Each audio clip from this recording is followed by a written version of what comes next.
Good afternoon. Today is Thursday, July the 7th, 2016, and the time is 1:46 p.m. Central Standard Time. Hello, I am Robbie Neal, and I am here to present to you the Congressional Record. What is the record? The record began publication in 1873 when Congress decided that it would be more economical and satisfactory to publish its debates and proceedings under its own direction. Since that time, whenever Congress has been in session, the record has been published daily by the government printing office on newspaper quality paper. For the record, the Congressional Record consists of 4 parts: the House section, the Senate section, the extension of remarks, and the Daily Digest.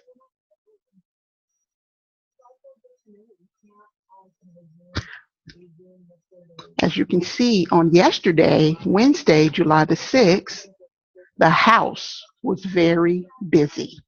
280 pages for the record.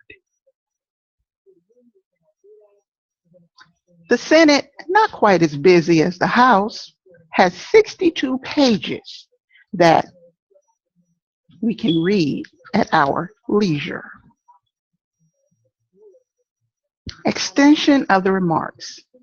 This section contains speeches, tributes, and other unessential remarks not actually spoken during open proceedings of the full Senate or the full House of Representatives.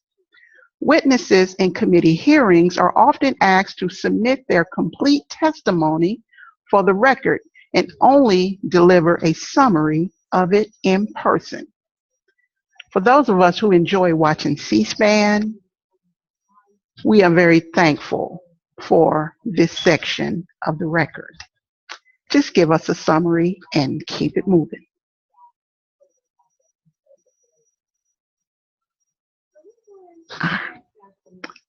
As you can see, on yesterday, there were 16 pages of extensions noted for the record.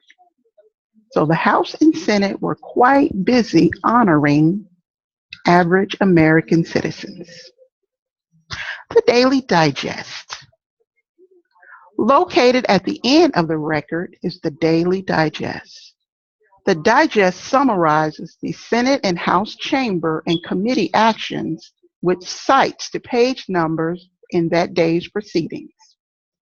The digest is very helpful in finding particular proceedings in the record, and it is generally the only place where most all hearing and committee actions are noted in the record. On yesterday, 11 pages in the digest. Happy reading. Scope of the content. The record is a public account of all legislative action that happens every day in Washington. As the official record of the proceeding, its scope includes debates and verbatim accounts of all discussions occurring on the floor of Congress. In other words, the scope is very broad. The record also contains inserted materials, communications from the President and other executive branch agencies, memorials, petitions, and information and materials on legislation being introduced and passed. The quality. The record contains content that is relevant to both chambers. In this section, I think it's better for me to show you than to tell you.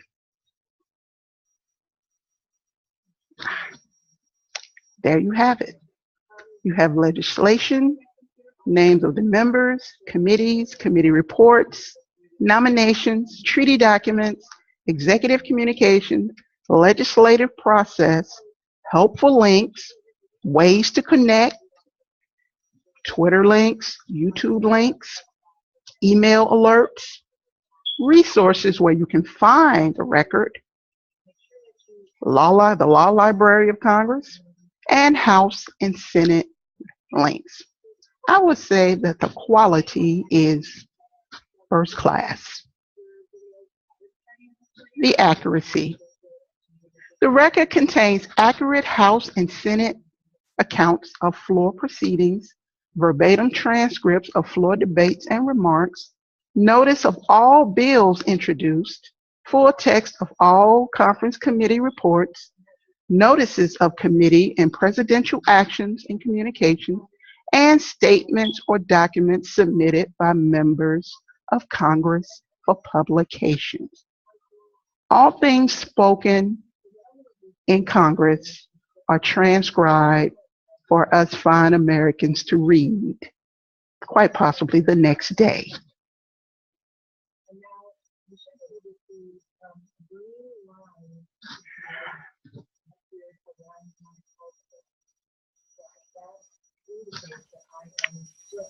However, although the record is very accurate, I must tell you that the record can be changed.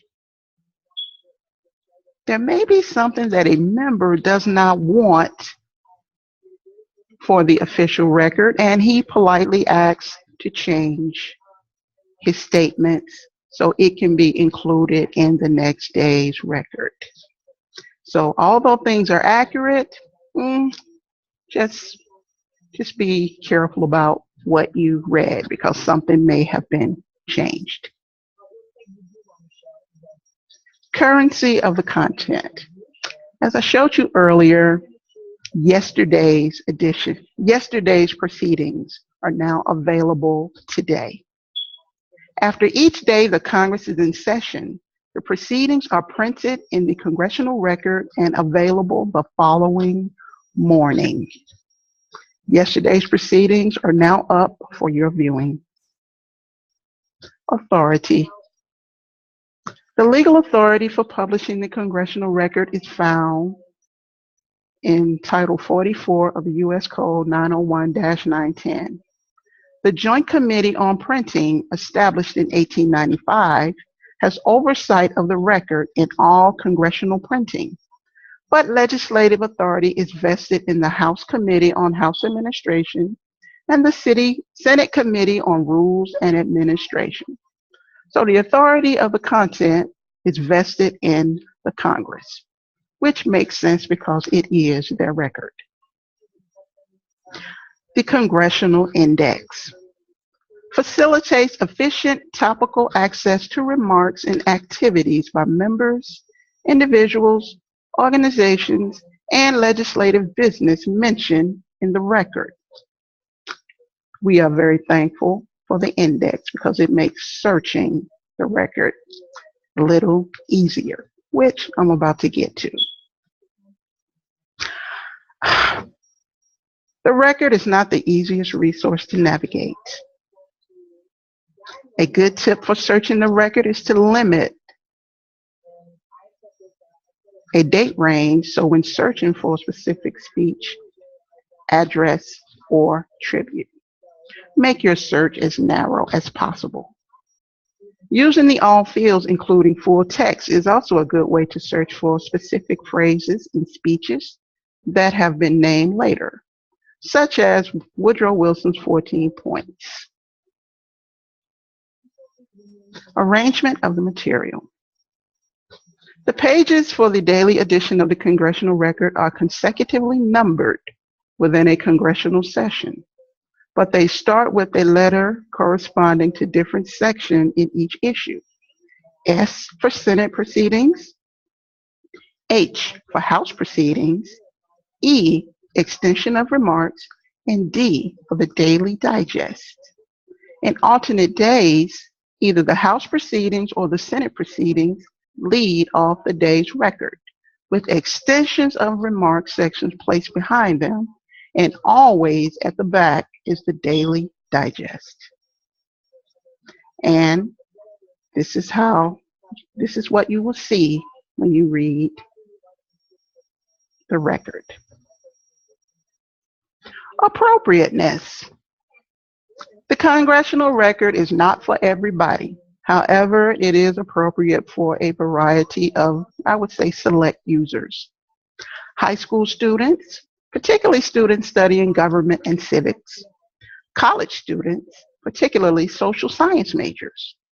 Graduate and postgraduate students, academic researchers, legislative staffers, elected officials, attorneys, paralegals, judges, law students, law professors, and I would even add journalists to the list. And the record is appropriate for the following libraries: federal depositories, law libraries, academic libraries, and of course, the public library. Formats. The record can be found in 4 formats. We have online, subscription and free, paper, which is our hardbound editions, microform, and iTunes. Our free online sources. We have the Library of Congress, and we have the GPO's Federal Digital System. All free, easily accessible, read at your leisure. Online subscriptions. These sites are available in the University of Tennessee's library system: ProQuest Congressional and Hein Online. I will get to ProQuest in just a second. That is an excellent place to read the record. ProQuest. University of Tennessee has been so kind to subscribe to ProQuest Congressional. As you can see, every document from Congress is located here. We have legislative histories, bills and laws, vote reports, committee prints, and miscellaneous publications, the Congressional Record bound editions and predecessors beginning in 1789 all the way up to the present.